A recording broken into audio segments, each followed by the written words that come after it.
إن الحمد لله نحمده ونستعينه ونستغفره ونتوب إليه ونعوذ بالله من شرور أنفسنا وسيئات أعمالنا من يهده الله فلا مضل له ومن يضلل فلا هادي له وأشهد أن لا إله إلا الله وحده لا شريك له وأشهد أن محمدًا عبده ورسوله صلى الله عليه وآله وصحبه وسلم تسليما كثيرا أما بعد. En cette journée du 9 du mois de Dhul Qa'da, l'année 1445 de la hijra du prophète sallallahu alayhi wa alihi wa sahbihi wa sallam, correspondant au 17 mai 2024, on reprend pour le 21e cours. J'aimerais que vous notiez, Inch'Allah, dans votre livre, chaque fois. Notez les dates. Vous notez les dates quand je vous les évoque. Notez dans le livre, fil kitab, taktoubun. À l'endroit où on est en train d'étudier, chaque fois, l'étudiant, il doit écrire depuis là où il s'est arrêté, la dernière fois, et là où il reprend, il note la date. On est le 9 de Dhul Qa'da. 9 de Dhul Qa'da 1445. Ou si vous voulez, vous pouvez noter le 9 du 11. Dhul Qa'da, c'est le 11e mois du calendrier hijri de l'année 1445 de la hijra du prophète sallallahu alayhi wa sallam. Vous notez à côté un petit trait 17-05-2024 chaque fois. Comme ça, vous savez où vous en êtes. Vous savez où vous en êtes. Et chaque fois que vous assistez à un cours, vous faites de cette manière-là. Chaque fois que vous assistez à un cours, vous notez la date. Ça va vous aider aussi lorsque vous réviserez vos cours. Le fait qu'il y ait les dates, ça peut vous aider à la mémoire. En fait, il y a peut-être quelque chose avec cette date, en lien avec cette date qui s'est produit, qui va vous aider à vous rappeler aussi de ce que vous avez vu durant cette journée, ainsi de suite. Il y a des fawaïd, il y a plein de bénéfices, Inch'Allah. Et c'est comme ça qu'on doit procéder. Donc on reprend et vous notez le cours numéro 21. Vous notez aussi le cours numéro 21. C'est le 21e cours de cette série. Le 21e cours de cette série. Donc on reprend sur la question numéro 19. Et on laisse la parole au lecteur. Bismillah, salatu wassalamu ala rasulillah, sallallahu alayhi wa sallam. قال المصنف رحمه الله: السؤال: ما هي شروط الشهادة أن لا إله إلا الله التي لا تنفع قائلها إلا باجتماعها فيه؟ الجواب: شروطها 7. الأول: العلم بمعناها نفيا وإثباتا. الثاني: استيقان القلب بها. استيقان القلب بها. الثالث: الانقياد لها ظاهرا وباطنا. الرابع: القبول لها فلا يرد شيئا من لوازمها ومقتضياتها. الخامس: الإخلاص فيها. السادس: الصدق من صميم القلب من صميم القلب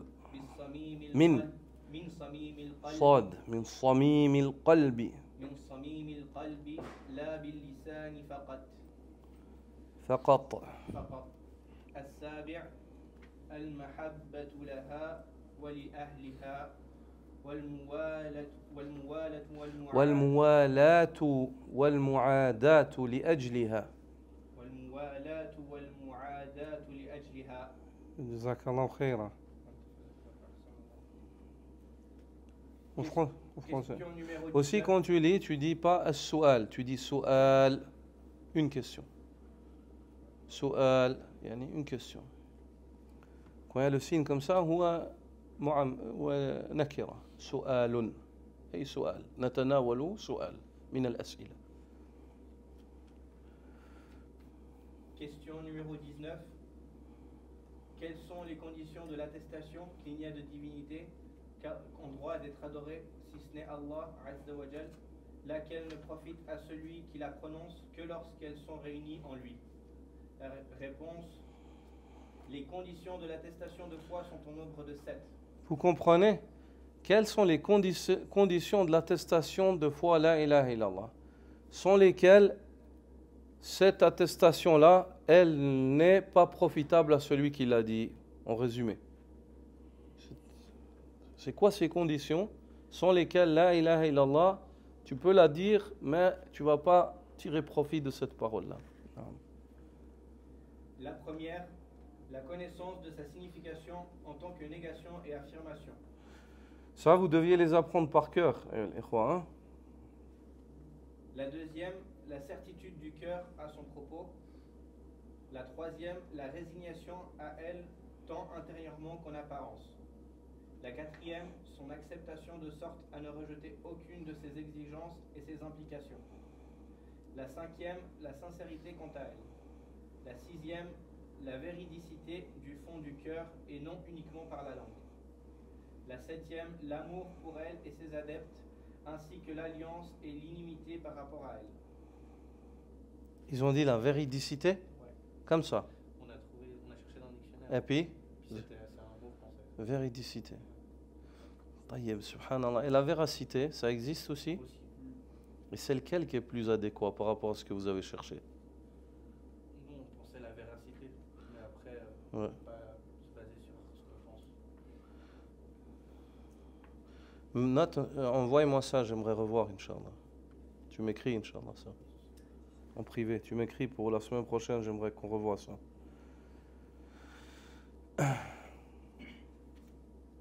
Tu les as lus, les 7, hein?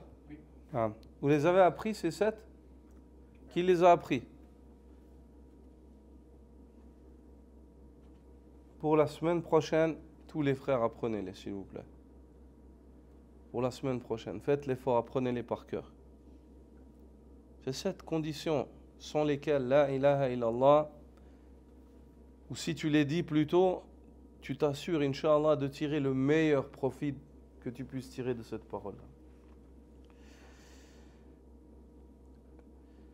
Le Cheikh Salih Al-Usaymi, hafidhahullah, lorsqu'il explique cette question-là, il dit: لما ذكر المصنف رحمه الله ما تقدم من بيان دليل شهادة أن لا إله إلا الله ومعناها أتبعها بسؤال يتعلق ببيان شروطها فقال: ما هي شروط شهادة أن لا إله إلا الله التي لا تنفع قائلها إلا باجتماعها فيه. Il dit, lorsque l'auteur, dans la question précédente, les questions précédentes, il a évoqué les arguments, rappelez-vous, les arguments qui prouvent la ilaha illallah dans le Coran, qui prouvent que nulle divinité n'a le droit d'être adorée si ce n'est Allah. Il a évoqué des ayats qui prouvent cela. Aslan, tout le Coran il prouve cela. Min awwalihi ila akhiri, hiya da'watun ila la ilaha illallah. Le Coran, du début jusqu'à la fin, c'est une prédication, un appel à la ilaha illallah. Puis l'auteur, il a évoqué certains versets et on a traité de ce chapitre-là. Puis ensuite, il a évoqué, rahimahullah, le sens de cette shahada. Qu'est-ce que ça veut dire la ilaha illallah? Et il a évoqué que la ilaha illallah, c'est un nafi ou un ithbat. C'est un nafi haqqul ubudiyya li ghayrillah wa ithbatuha lillahi wahda. C'est le fait de renier le droit de culte à tout autre qu'Allah et d'appuyer en confirmant qu'Allah est le seul à mériter d'être adoré. Tout ce qui s'appelle adoration, on ne peut pas le dédier à autre qu'Allah lorsqu'on dit la ilaha illallah. Tout ce qui s'appelle ibada, tu ne peux pas le dédier à autre qu'Allah lorsque tu dis la ilaha illallah. Ça, c'est le sens de la ilaha illallah. Puis ensuite, le Cheikh Al-Usaymi dit, maintenant l'auteur, il fait suivre ces deux questions précédentes par une question qui traite des conditions de la ilaha illallah en disant, quelles sont donc les conditions du témoignage que la ilaha illallah, conditions sans lesquelles celui qui dit cette parole-là, il ne saurait tirer profit de cette parole si ce n'est lorsque ces conditions sont réunies dans cette parole. فذكر أن المسؤول عنه هنا شروط تلك الكلمة وعلل ابتغاء معرفتها بقوله التي لا تنفع قائلها إلا باجتماعها في. Ici l'auteur, il évoque que ce qu'on va traiter c'est quoi? On va traiter des shurut de la ilaha illallah. Parce que le sens on l'a déjà expliqué, les preuves on les a déjà données. Maintenant on va traiter des conditions de la ilaha illallah. Et il t'a évoqué pourquoi, quelle est la raison qui fait qu'on va traiter des questions de la ilaha illallah. C'est quoi la raison? C'est quoi le sabab? Lorsqu'il dit les conditions de la ilaha illallah, du témoignage que la ilaha illallah, sont lesquelles l'auteur de cette parole, celui qui dit cette parole-là, ne saurait tirer profit de cette parole si ce n'est lorsqu'elles se seront réunies. Lorsqu'il te dit ces conditions-là, si elles ne sont pas réunies, tu ne tireras pas profit de la ilaha illallah. Donc c'est ça le motif. Il t'explique le motif. Pourquoi est-ce qu'on va t'enseigner ça? Parce que sans ces conditions-là, tu dis la ilaha illallah, mais il se peut que ce soit qu'une parole. Tu ne tires aucun profit de cela. Tu ne tires aucun profit de cela. Puis il dit, حفظه الله فالكلمة الطيبة لا إله إلا الله لا تحصل فضائلها ولا تتحقق منفعتها حتى يأتي بها العبد مقرونة بهذه الشروط السبعة. Il dit, cette parole, cette bonne parole, la ilaha illallah, nous ne saurions, le profit de cette parole-là ne saurait être tiré et l'utilité de cette parole-là, le serviteur ne saurait s'en accaparer si ce n'est lorsqu'il l'a dit en l'accompagnant de ces conditions, de ces 7 conditions.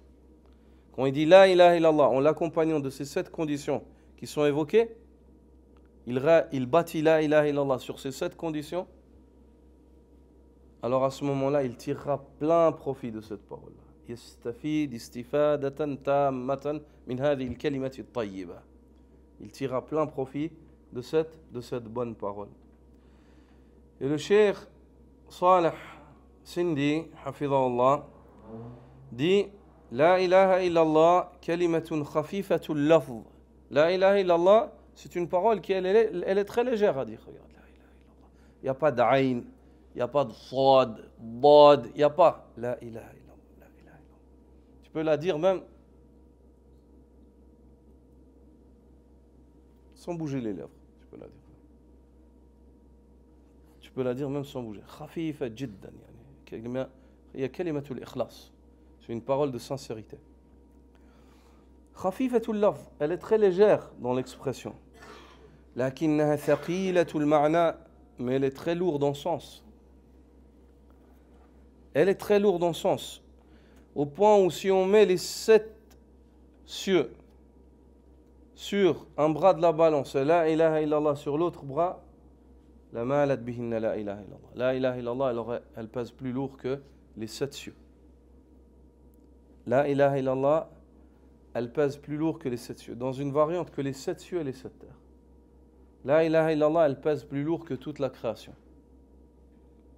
Cette parole-là. Elle est légère sur la langue, mais très lourde sur la balance. Très lourde sur la balance. Elle pèse lourd auprès d'Allah subhanahu wa ta'ala. Hiya kalimatun la tuqalu bil lisani fa hasb. Ce n'est pas une parole qu'on doit dire juste avec la langue. بل يجب أن تقال باللسان وأن يعتقد معناها بالقلب وأن يعمل بمقتضاها. Ce n'est pas une parole qu'on doit dire juste en faisant bouger la langue et en se contentant de cela. La ilaha illallah, ce n'est pas une parole comme ça. La ilaha illallah, c'est une parole que l'on doit dire par la langue en étant convaincu de ses sens par le cœur. Elle est dite par la langue et elle émane d'une conviction du cœur. Le cœur, il est convaincu que la ilaha illallah. Et puis, les membres, ils agissent par implication. Ils agissent conformément à ce qu'implique cette parole. Quand tu dis la ilaha illallah, tu obéis à Allah. Quand tu dis la ilaha illallah, tu ne désobéis pas à Allah. Quand tu dis la ilaha illallah, tu t'acquittes de ta salat. Quand tu dis la ilaha illallah, tu délaisses le haram. Tu délaisses les grands péchés. هذه مقتضيات لا إله إلا الله طاعة الله وعدم معصيته. Cette parole-là, elle comprend que tu obéisses à Allah, que tu ne lui désobéisses pas. وإلا فلو كان النطق بلا إله إلا الله وحده كافيا دون أن يكون مع هذا قيود تقيد بها لو كان الأمر كذلك لنفعت لا إله إلا الله المنافقين. Si l'affaire était ainsi, qu'il s'agissait juste de dire la ilaha illallah avec la langue, et puis c'est bon, c'est juste la ilaha illallah, c'est bon, sans que cette parole-là, elle ait des conditions pour qu'elle soit valide et pour qu'elle soit profitable à celui qui l'a dit. Si l'affaire, elle était aussi simple que ça, même les hypocrites, ils auraient tiré profit de la ilaha illallah. Ils ont dit la ilaha illallah. À l'époque du prophète sallallahu alayhi wa sallam, ils ont dit nashhadu annaka la rasulullah, nous témoignons que c'est toi le messager d'Allah. La ilaha illallah, on témoigne que la ilaha illallah. Les munafiqoun, ils ont témoigné de cela. Abdullah ibn Saloul, il a témoigné de cela. L'hypocrite de Médine, le plus grand hypocrite de Médine, il a témoigné de cela. Il a dit la ilaha illallah, mais ça lui a tiré aucun profit. Il ne s'agit pas juste de dire cette parole comme ça. Il s'agit de la dire en complétant les conditions et les implications, ce qu'elle implique. فإنهم كانوا يقولون لا إله إلا الله ولكنها لم تنفعهم بل هم في الدرك الأسفل من النار. Le Cheikh Sindi dit, il disait la ilaha illallah, ces gens-là. Ils disaient la ilaha illallah, ils l'ont dit, mais ils n'ont tiré aucun profit de la ilaha illallah. Ils sont dans le bas-fond de l'enfer, les hypocrites. Innal munafiqina fi darkil asfali minan nar. Allah dit, les hypocrites sont dans le bas-fond, l'étage le plus bas de l'enfer. Il dit aussi, Cheikh Salih Sindi hafidhahullah, la ilaha illallah laha quyudun thiqal. وهذا ما قد أطبق عليه السلف الصالح وأجمع عليه أهل السنة والجماعة. La ilaha illallah, elle a des conditions, elle a des attaches qui sont lourdes, des chaînes lourdes qui l'attachent. Et sur cet avis-là, se sont succédés les premiers musulmans ainsi que les gens de la sunna sont unanimes quant au fait que la ilaha illallah, ce n'est pas juste une parole, elle a des conditions, elle a des implications, elle est attachée à des choses, elle a des quyud, elle a des attaches, fiqal, elle a des attaches solides à laquelle elle tient. Si tu ne l'attaches pas à ces attaches-là, c'est juste une parole comme celle des hypocrites. Si tu ne l'attaches pas à ces attaches-là, hiya kalimatun kama kana yuraddiduha al-munafiqun. C'est une parole comme les hypocrites la disaient. La ilaha illallah, la ilaha illallah, ma nafa'atuhum. Ils n'ont tiré aucun profit de cela. هذه الشروط سميت بقيود عند البعض وسميت بحقوق عند آخرون وسميت بشروط كما في هذا الكتاب. Les conditions de la ilaha illallah, dans certains livres, vous allez trouver que les savants ils les appellent des quyud, les attaches de la ilaha illallah. Dans certains livres, ils les appellent les huquq, les droits de la ilaha illallah. Et dans d'autres livres, comme celui-là, celui que vous avez entre vos mains, l'auteur les appelle des shurut, des conditions.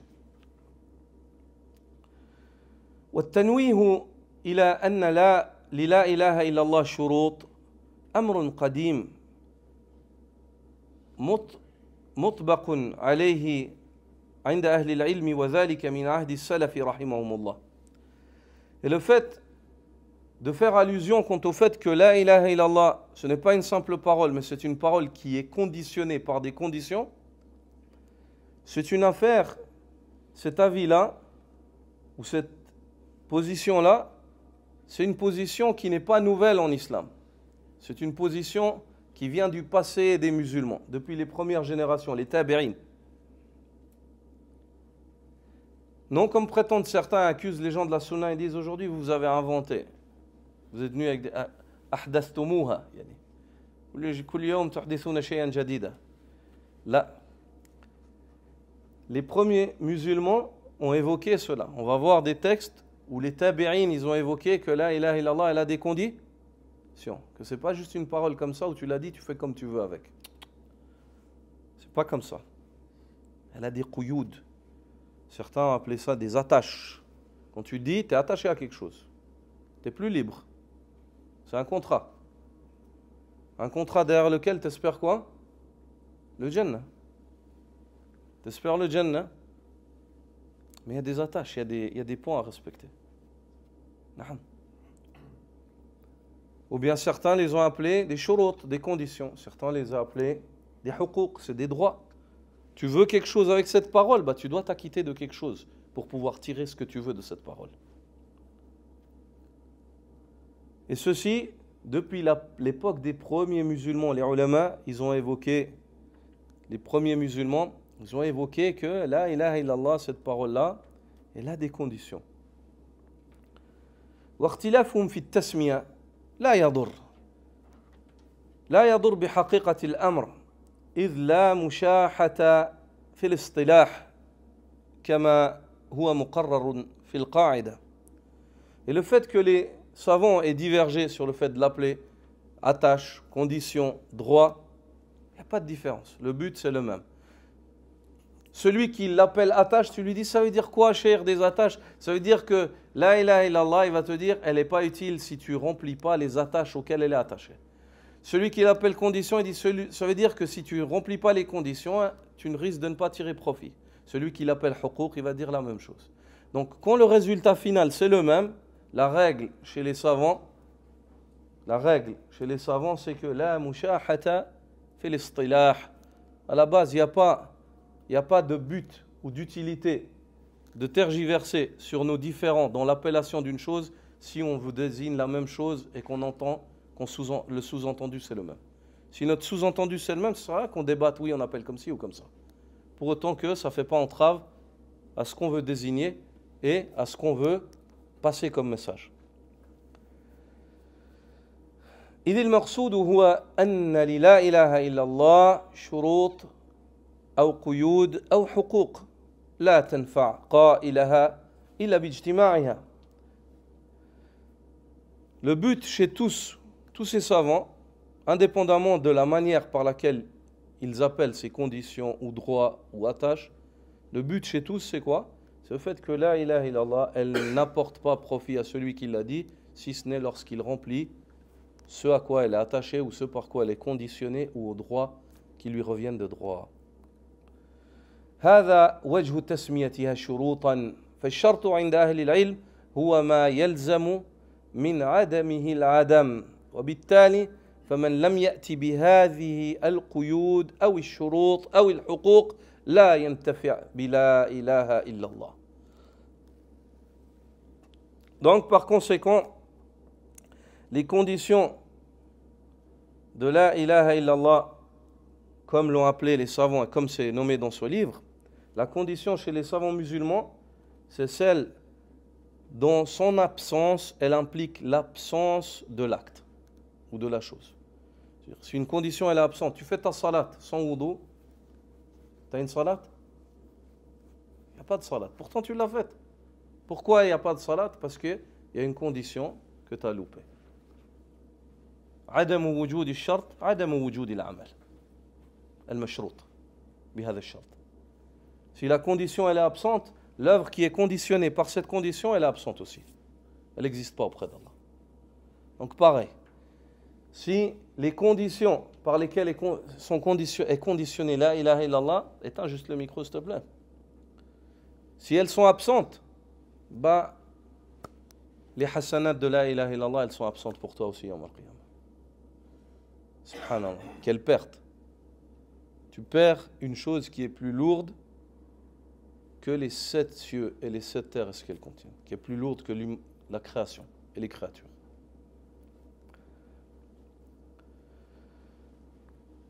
Et les shurut de la ilaha illallah, c'est les 7 qui ont été évoqués ici. Et je désire vous lire une maqala de notre cheikh, l'imam al-Murabbi, Abd al-Razzaq al-Badr, hafidhahullah,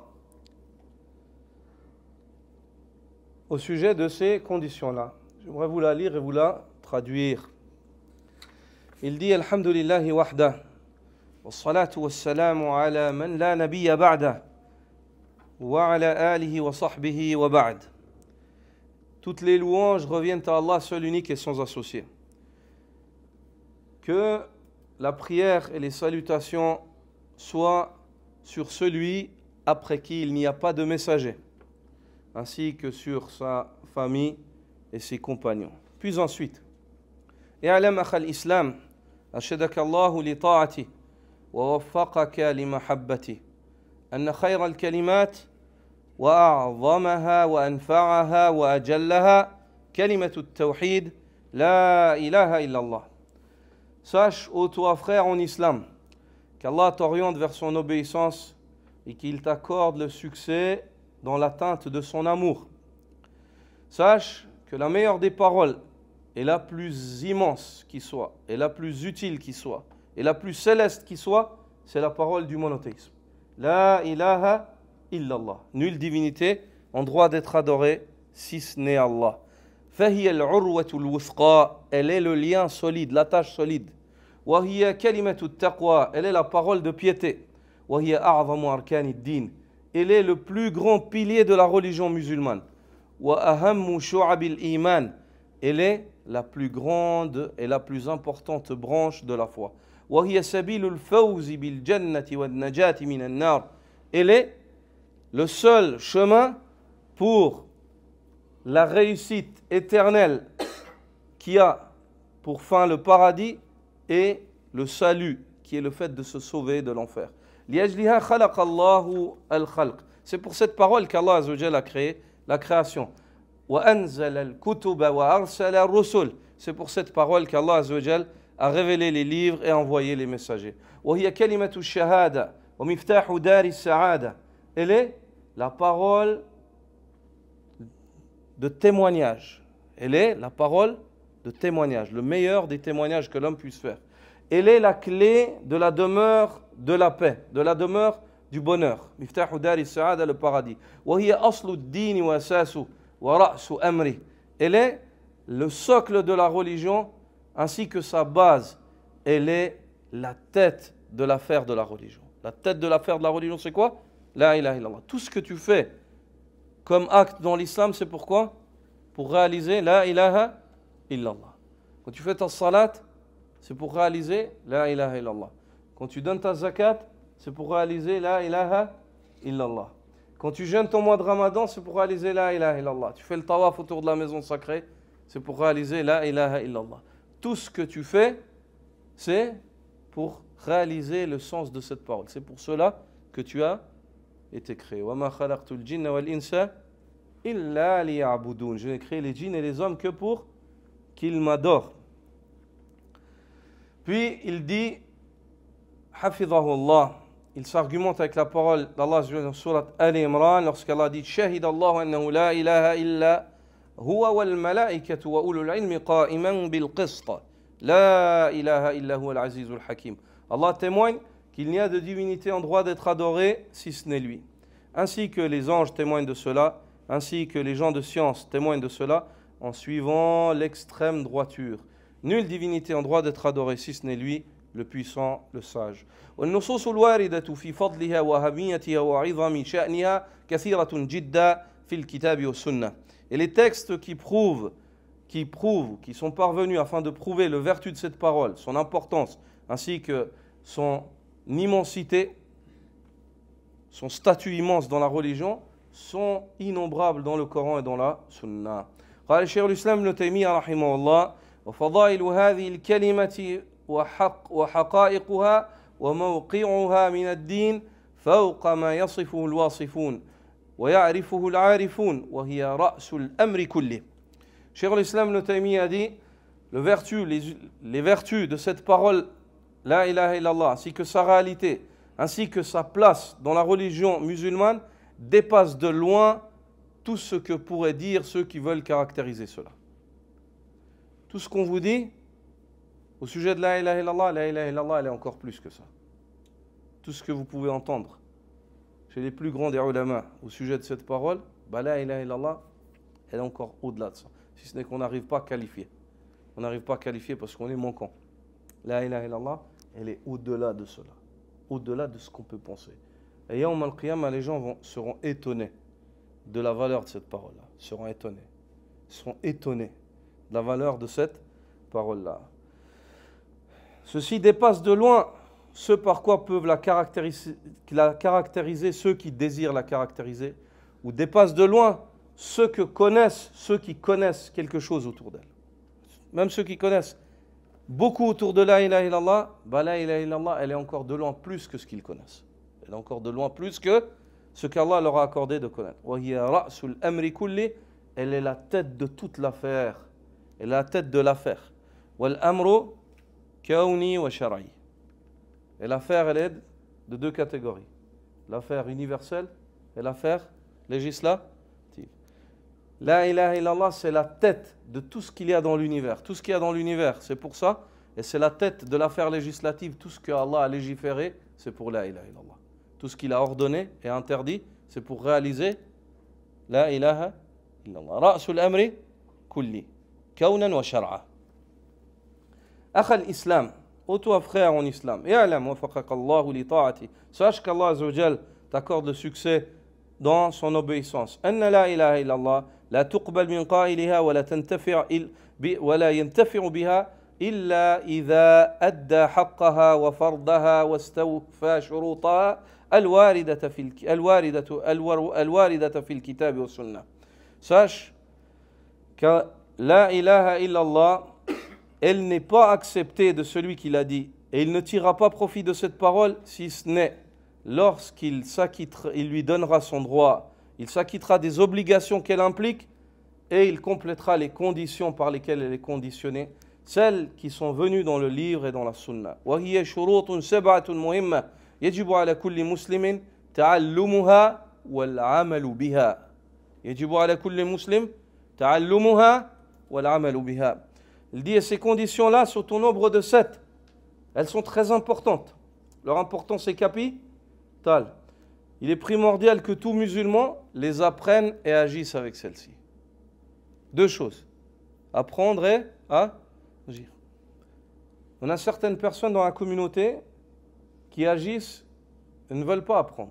Ils pensent que c'est bon, j'ai trouvé mes parents comme ça, je reste comme ça. Ça, c'est faux. Et d'autres catégories qui apprennent, et ils croient que la religion, c'est que des théories. Non, il faut agir, al-amal. Il faut marier entre ces deux-là. Il faut marier entre ces deux-là, le fait d'apprendre et d'agir. فليس المراد منها عد ألفاظها وحفظها فقط. Ce qui est voulu de la ilaha illallah et de ces conditions par lesquelles elle est conditionnée, c'est pas juste de les compter, de savoir les dire en poésie ou en vers poétique ou par cœur et de les compter. C'est pas ça. C'est pas juste l'expression qui est voulue. فكم من عامي اجتمعت فيه والتزمها ولو قيل له أعددها Lam yuhsin dhalik. Combien de personnes parmi la masse des croyants, ils réalisent pleinement ces conditions et tu les retrouves en lui. Si tu lui dis, tu l'arrêtes, tu lui dis c'est quoi les conditions de la ilaha illallah, il dit je sais pas moi. Pourtant il les réalise. Alhamdulillah. C'est ça qui est voulu. Le savoir, il est là pour que tu mettes en pratique.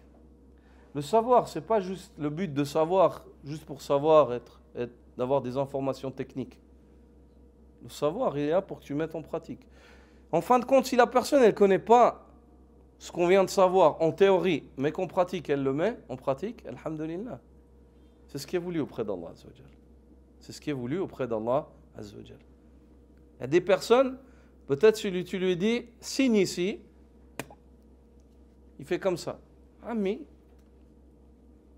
ummi, il ne sait ni lire ni écrire.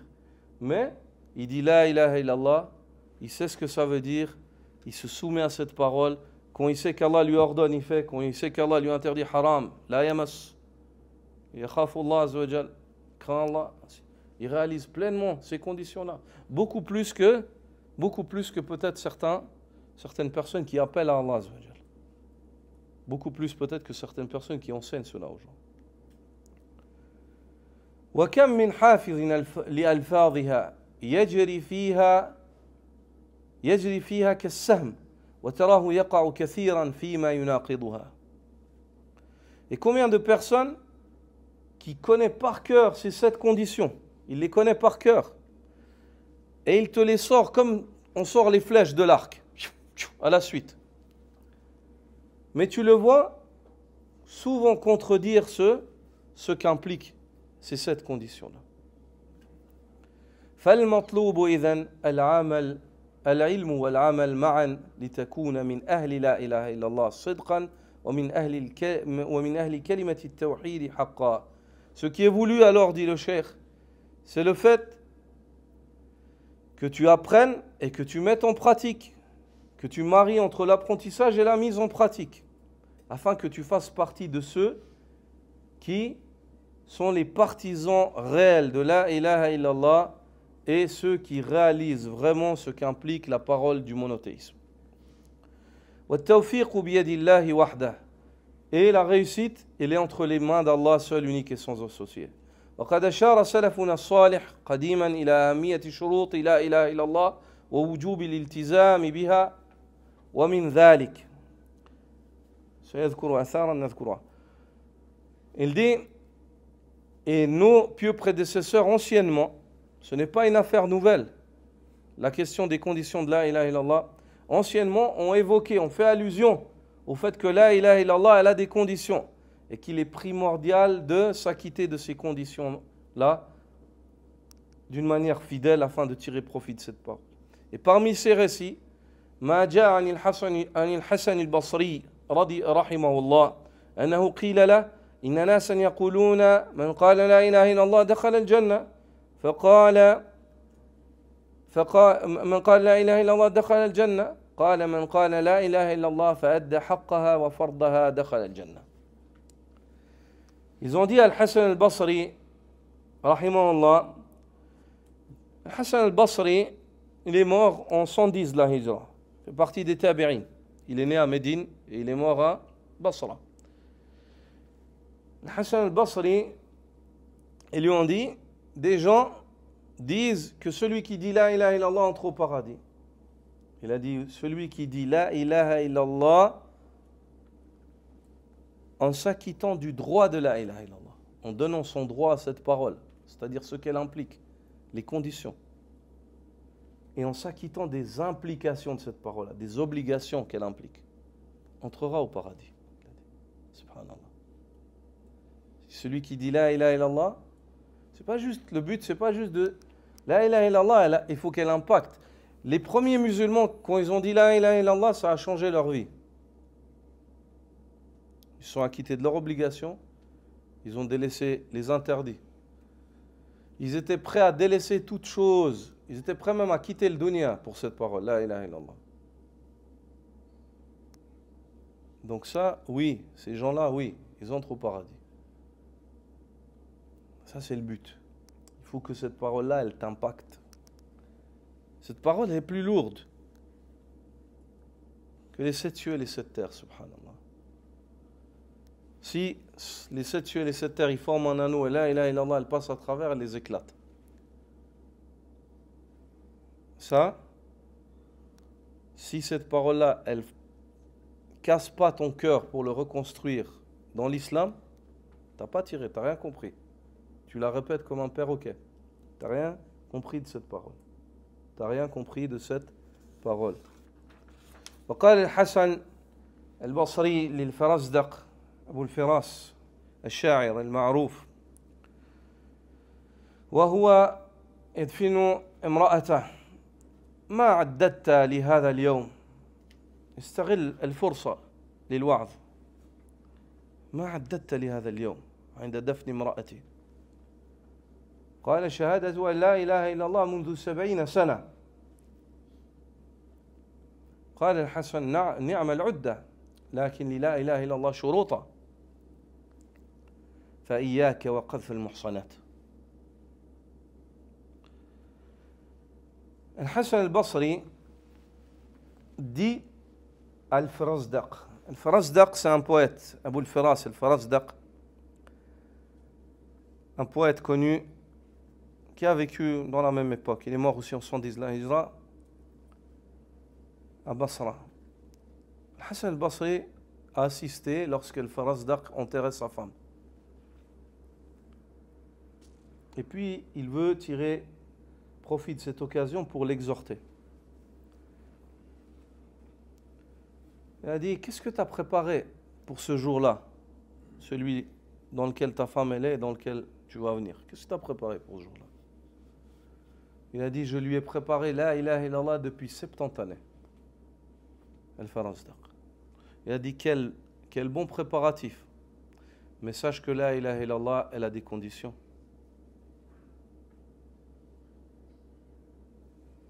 Iyaka wa qadhf al-muhsanat. Il a dit, fais attention. N'accuse pas les femmes vertueuses. Ne porte pas atteinte à leur moralité. Ne les accuse pas. Subhanallah, c'est intéressant de voir les gens, par exemple, tu lis ce récit-là, tu dis, mais ça a quoi à voir? ما العلاقة؟ بل هناك علاقة قوية.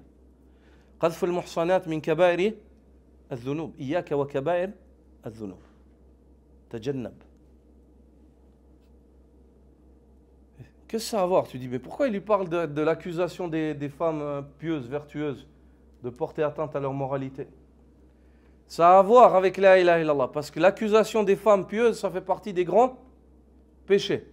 Ça veut dire qu'il lui donne un message, il dit, fais attention aux grands péchés. Et les poètes, souvent, ils sont éprouvés dans la poésie avec quoi? Al-Ghazal, le fait de parler sur les femmes. Il dit, fais attention. Fais attention à ça. Iyaka wa qadhf al-muhsanat. Celui qui commet des grands péchés, il contredit la ilaha illallah. Huwa yaqul la ilaha illallah. Allah ilahi. Khalaqani alayya an a'buda wa huwa ya'si. Wa ya'si yata'ammad. Ya'lam annahu ya'si. Laysa nasiyan wala jahilan. Il dit la ilaha illallah, Allah m'a créé, et puis il regarde le haram. Il dit Allah m'a créé et puis il commet le haram, le zina. Il dit Allah m'a créé, yashrab al-khamr, il consomme des boissons enivrantes. Allah m'a créé, c'est vers lui que je vais, il m'a créé pour que je l'adore, c'est vers lui que je vais revenir. Il va me demander ce que j'ai fait de ma vie. Et moi je dis la ilaha illallah et je contredis cela avec les actes. Ça ne va pas ensemble. Ça ne va pas ensemble. C'est pour ça que Al-Hassan lui a dit, fais attention. Tu dis que tu as préparé la ilaha illallah. Tu veux finir avec, sortir du dunya avec la ilaha illallah? Alors, quitte les péchés. Car les péchés, ils ne vont pas avec la ilaha illallah. Ça ne va pas ensemble. Tu peux tomber dans un péché par ignorance, tu peux tomber une fois par fois, mais il faut se repentir. Tu ne peux pas faire le péché en sachant que c'est péché et tu t'y adonnes. Et tu continues. Et tu dis la ilaha illallah, la ilaha, addatu la ilaha illallah. La ilaha, al-ilah ou al-ma'boud. Al-ilah, c'est celui qui doit être adoré. Toi, quand tu désobéis, tu n'adores pas, tu désobéis. L'adoration, c'est le fait d'obéir à Allah. En faisant ce qu'il te demande et en délaissant ce qu'il t'interdit. Ce récit-là, l'imam al-Zahabi l'a évoqué dans As-Siyar, ainsi que l'imam Ibn Rajab dans son livre Kalimatul Ikhlas, qui est aussi appelé Kitab al-Tawhid, l'Ibn Rajab. L'imam al-Bukhari évoque dans son Sahih Mu'allaqan, selon Wahb ibn Munabbih al-San'ani, ce tabi'i parmi les tabi'in du Yaman, que Wahb, lorsque on l'a questionné, on lui a dit Alaysa miftahu al-jannah la ilaha illallah. N'est-ce pas que la clé du paradis c'est la ilaha illallah? Il a dit Bala, walakin ma min miftahin illa wa lahu asnan. Il a dit bien sûr, C'est la ilaha illallah, la clé du paradis. Mais il n'y a pas une clé sans dents. فإن أتيت بمفتاح له أسنان فتح لك وإلا لم يفتح لك. Si tu viens avec une clé qui a les dents adéquates, on t'ouvre, la porte elle s'ouvre. Mais si tu viens avec une clé sans dents, ça ne va pas s'ouvrir. Ce n'est pas juste le fait d'avoir la clé, il faut avoir les dents. Le Cheikh Abd al-Razzaq dit يشير بالأسنان إلى شروط لا إله إلا الله الواجب التزامها على كل مكلف. Ici Wahb ibn Munabbih, lorsqu'il dit les dents, la ilaha illallah c'est la clé, les dents c'est les conditions. Les conditions que l'homme, desquelles l'homme doit s'acquitter afin d'espérer qu'on lui ouvre la porte du Jannah. Ce récit-là, l'imam al-Bukhari l'a évoqué dans son Sahih Mu'allaqan, ووصل إسناده أبو نعيم الأصبهاني في الحلية وفي وصف الجنة. Ce récit, l'imam al-Bukhari l'a évoqué Mu'allaqan en enlevant une partie du sanad dans son Sahih, mais il est Sahih le récit. Il est Sahih. Et Abu Nu'aym al-Asfahani a relié la chaîne de transmission. Il a évoqué sa chaîne de transmission complète dans Hilyatul Awliya et dans son livre Wasful Jannah, la description du paradis. Puis le cheikh dit wa shurutu la ilaha illallah sab'atun kama taqaddam. Et les conditions de la ilaha illallah sont au nombre de 7, comme on vient d'évoquer. Wa hiya, elles sont les suivantes. Al-ilmu bima'naha nafyan wa ithbatan al-munafi lil-jahl. La connaissance du sens de la ilaha illallah. Ce que vous avez appris, c'est quoi le sens de la ilaha illallah? Négation et confirmation. La ilaha illallah. Toute adoration, on ne la dédie à personne. Tout ce qui est adoration, on le fait pour personne, sauf pour qui? Allah. Ni prophète, ni ange, ni personne. On adore qui? Allah. Tout ce qui est ibad, adoration. Le dua, on le fait pour Allah. Le tawaf, on le fait pour Allah. Le dhabh, le sacrifice pour Allah. Tout ce qui s'appelle acte d'adoration, on le fait pour qui? Pour Allah, seul, unique et sans associé. Donc la première condition, c'est la connaissance. Le fait de connaître le sens de cette parole, négation et confirmation. Al-munafi lil-jahl. Et ceci va en opposition à quoi? À l'ignorance. La deuxième, al-yaqinul munafi lish-shakki wal-rayb. La deuxième, c'est la conviction, le fait d'être convaincu. Ce qui va en opposition au doute ainsi qu'à l'incertitude. Au doute ainsi qu'à l'incertitude. الشك والريب ما الفرق بينهما؟ الشك هو المبتدأ والريب هو المنتهى. Le shak, c'est le doute. C'est quand entre cela et cela, tu as l'impression que c'est égal. Ça peut être ça comme ça peut être ça. هذا هو الشك. والريب, c'est le fait que tu sois dans l'incertitude, c'est-à-dire tu as penché. C'est pour cela qu'Allah subhanahu wa ta'ala, quand il parle du Coran, souvent il dit quoi? Il dit pas la shakka fi, il dit la rayba fi. Ça veut dire, s'il n'y a pas de rayb, il n'y a pas du tout de shak. C'est-à-dire qu'il n'y a ni rayb et encore moins shak. La troisième, al-ikhlas, la sincérité. Al-munafi li-shirki wa-riya, la sincérité qui va en opposition à quoi? Au polythéisme ainsi qu'à l'ostentation. La quatrième, as-sidqu al-munafi lil-kadhibi, la véracité qui va en opposition au mensonge. Ou bien comme ils ont mis dans le livre, la véridicité. La cinquième, al-mahabbatu al-munafiyatu lil-bughdi wal-kurh, l'amour qui va en opposition à la haine et l'aversion. Le fait d'aimer cette parole, d'aimer les partisans de cette parole. أن تحب لا إله إلا الله تحب قائلها هذا من الإيمان ومن شروط لا إله إلا الله. La sixième, الانقياد المنافي للترك. La sixième, la soumission qui va en opposition avec le délaissement. Tu dis la ilaha illallah, tu te soumets. Udkhulu fi silmi kaffatan. La septième, al-qaboulu al-munafi lirrad. L'acceptation qui va en opposition avec le refus. Ça, c'est les conditions de la ilaha illallah. ومن أحسن من فصل القول في شروط لا إله إلا الله جمعا وتفصيلا الشيخ عبد الرحمن بن حسن بن محمد بن عبد الوهاب رحمهم الله وهو الذي نص على هذه الشروط السبعة لكلمة التوحيد.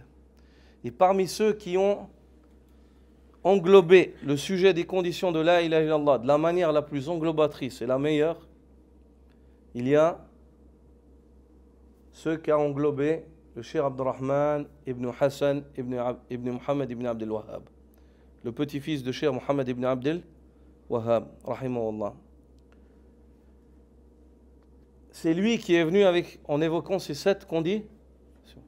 Les savants, ils ont évoqué que la ilaha illallah elle a des shurut. Thumma lam yufassilu. Ils n'ont pas détaillé. Ils n'ont pas dit ça c'est les shurut, ça c'est pas les shurut. D'autres, ils ont évoqué certaines. D'autres, ils ont essayé d'évoquer, mais ils ont évoqué beaucoup de choses. Beaucoup. Subhanallah, parmi le tawfiq d'Allah, c'est que ces 7 conditions-là, quand le cheikh les a rassemblées, elles englobent toutes les autres choses que tu peux penser, elles vont rentrer dans une de ces conditions. هي بمثابة الأصول الجامعة. Elles sont comme des fondations englobatrices qui englobent toute autre chose. Et c'est lui qui a évoqué ces 7 conditions et c'est de lui qu'ont repris tous les savants.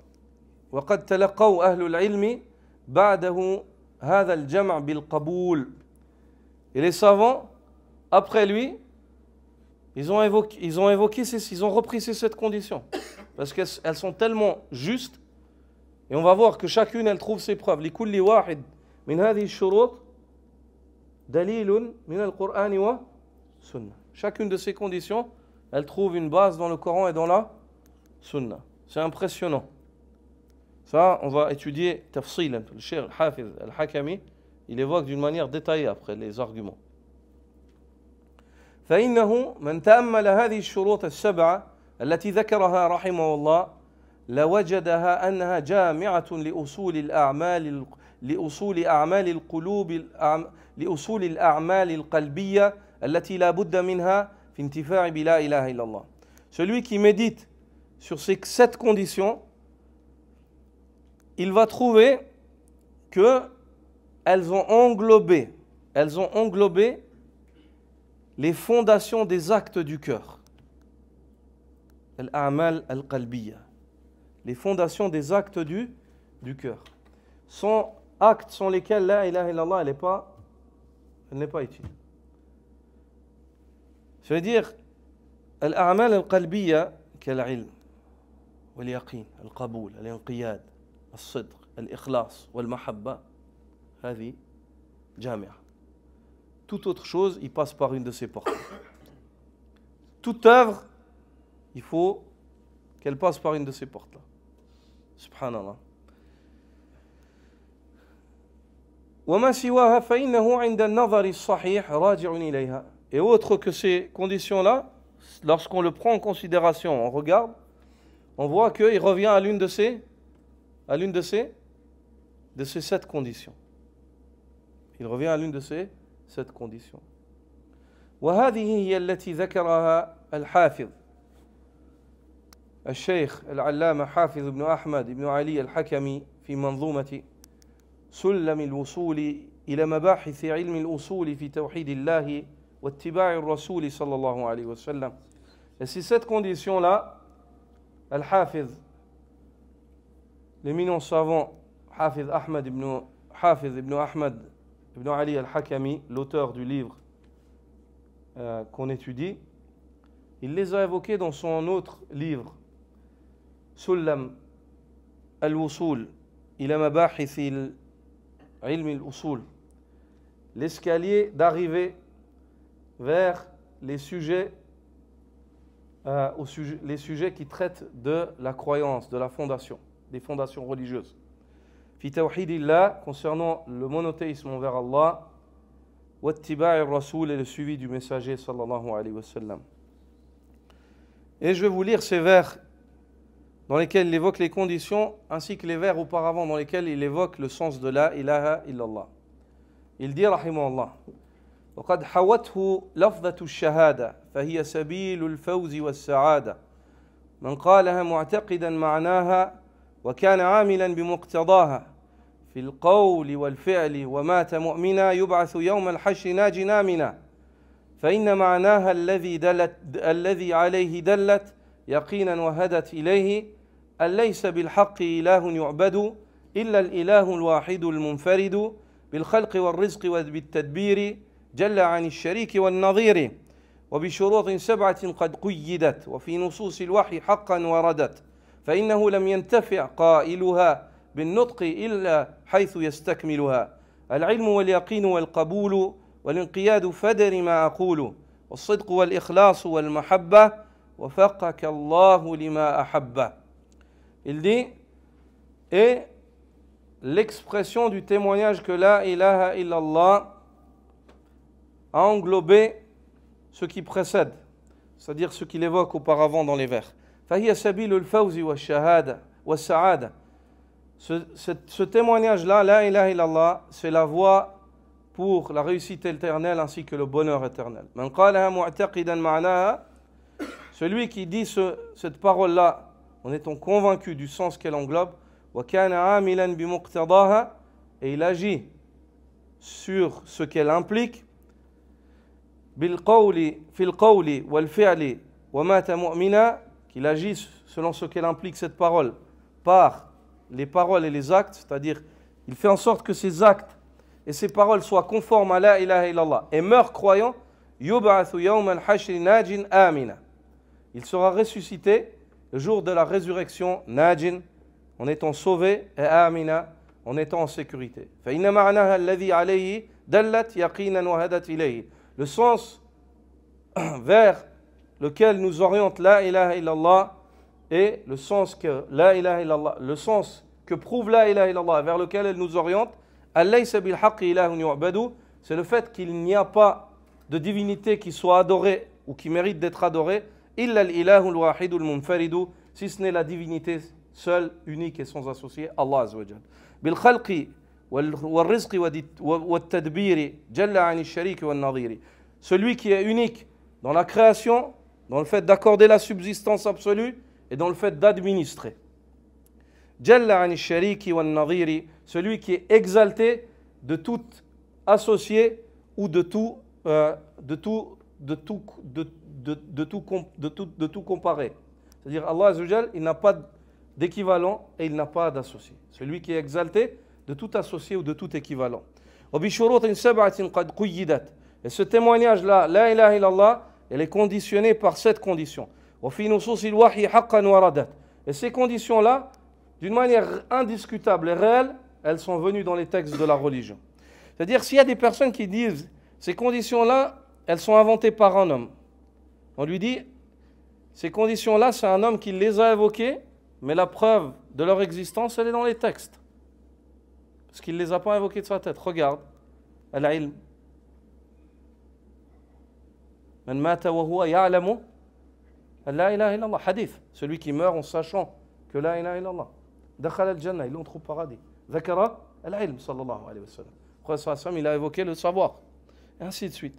Fa'alam annahu la ilaha illallah. Sache que nulle divinité. Tu veux dire quoi? Tu veux dire que c'est lui qui a inventé? Fais le Coran ou Sunna. ماذا تريد؟ تريد أن تنكر القرآن. Tu veux refuser le Coran, dire pourquoi tu veux refuser juste parce que c'est un homme que tu n'aimes pas qui les a évoqués. من علامة أهل الحق أنهم يقبلون الحق حيث ما يدورون مع الحق حيث دار. Parmi les signes des gens de la vérité, c'est qu'ils ne sont pas sectaires. Ils ne regardent pas qui c'est qui a dit. Ils regardent que ce qu'il a dit et c'est quoi les preuves. S'il y a le dalil, alhamdulillah, c'est leur din. Leur din, c'est le dalil. Dinuhum, qala Allah wa qala al-Rasul sallallahu alayhi wa sallam. Leur religion, c'est ça. Il dit, وَبِشُرُوطٍ سَبْعَةٍ قَدْ قُيِّدَتْ. La ilaha illallah, elle est conditionnée. Elle est attachée à cette condition. وفي نصوص الوحي حقا وردت. Et ces conditions-là, elles sont venues d'une manière indiscutable dans les textes de la révélation. فإنه لم ينتفع قائلها بالنطق إلا حيث يستكملها. Celui qui dit la ilaha illallah ne tirera profit de cette parole que s'il complète ces 7 conditions auxquelles elle est attachée. العلم واليقين والقبول. Le savoir, la conviction et l'acceptation. والانقياد, la soumission. فادر ما أقول. Comprends ce que je veux te dire, le message que je veux te passer. والصدق والإخلاص والمحبة, la véracité ou bien véridicité, comme ils viennent d'évoquer dans le livre. والإخلاص, la sincérité. والمحبة, et l'amour.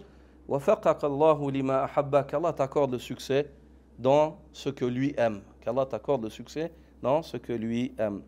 قال ابن رجب الحنبلي في جامع العلوم والحكم قال طائفة من العلماء. Ibn Rajab al-Hanbali dit dans Jami' al-Ulum wal-Hikam, un groupe parmi les savants ont dit Inna kalimat al-tawhid sababun muqtadin lidukhul al-jannah. La parole de la ilaha illallah, c'est une cause qui implique l'entrée au paradis. Indiscutablement. Celui qui dit la ilaha illallah étant sincère et en mettant en pratique ce qu'elle implique, entrera au paradis. C'est une cause par excellence pour se sauver de l'enfer. Mais cette cause-là, elle est conditionnée par des conditions. Et ces conditions, c'est le fait de s'acquitter de ce qu'elle implique comme obligation.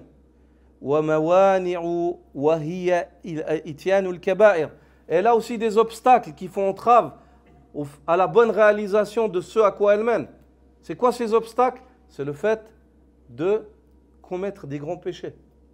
Si tu commets des grands péchés, toi tu dis la ilaha illallah, mais ces grands péchés, en fait, ils vont empêcher le fait que tu tires plein profit de cette parole. Ils vont empêcher le fait que tu tires plein profit de cette parole. Repends-toi, délaisse cela, ya akhi. Délaisse cela.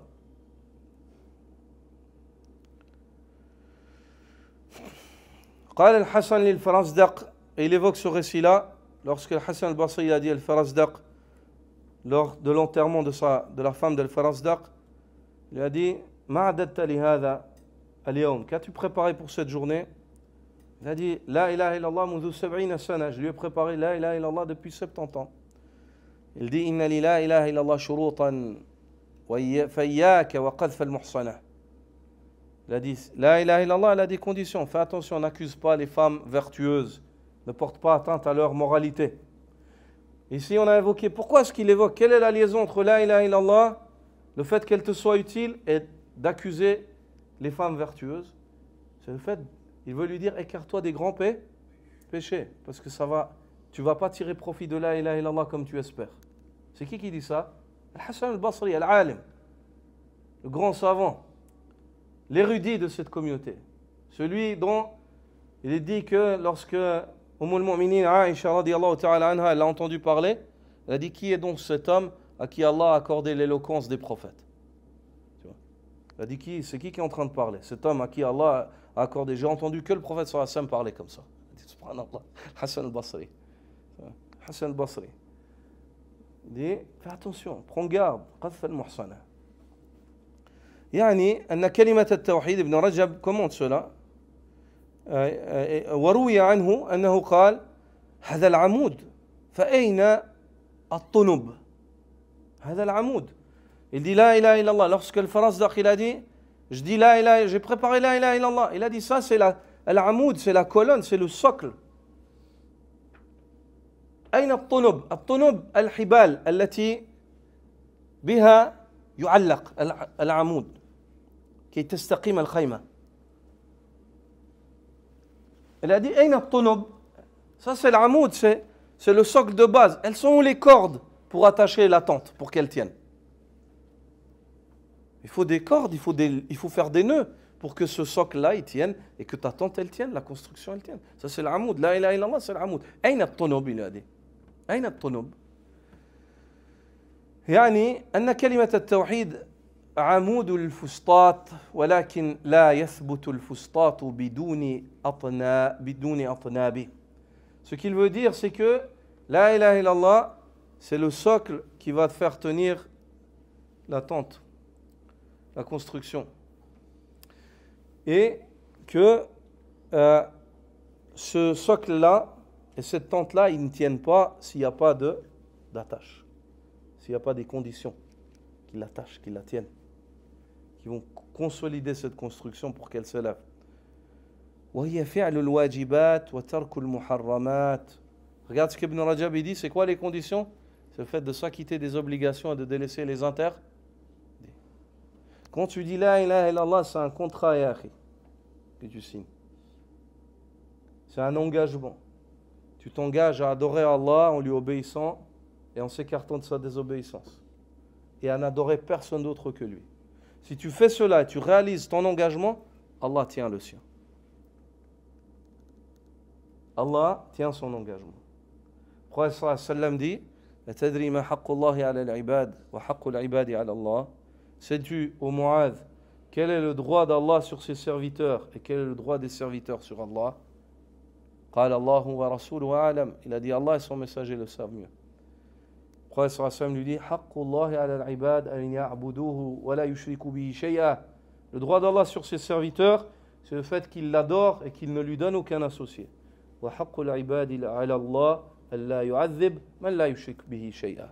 Et le droit du serviteur sur Allah, c'est le fait qu'Allah ne châtie pas celui qui lui a donné aucun associé. Celui qui a adoré Allah et n'a pas donné d'associé à Allah, il s'est efforcé de lui obéir, de délaisser ce qui était haram quand il savait que c'est haram. Alhamdulillah, Allah Azza lui promet qu'il ne le châtiera pas.